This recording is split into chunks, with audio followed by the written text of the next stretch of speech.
Ikaw, ano gusto mo ulam, te? May special adobo, may pinaupong manok with, prilomi. Laing. Oo, tapos may special alamang, 20 pesos. Ha? Ang lagi ang alam mo. Meron yung may special lagayan. Kalagay sa tab. 20 pesos. Yung tatang talong na sold out, di nakuha na ni ano.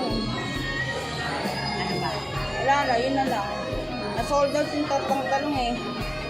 Yung pinapong manok na lang, with prilomi pa. Ayaw mo ba? Kain ako ng manok. Ulam na kayo naman. Ayun na lang, yung laing. Masarap na ang pagkakaluto. Sigurado. Oo, hindi makati yun. Inano ko yun, pinakuluan ko muna, tapos tinanggal ko yung unang kulo para matanggal yung kate. Tapos nilagyan ko ng konting para hindi siya makati. 30 na lang. Ano nilagay mo? Dilis at saka hibe para malasa. Kata. Oo, makata.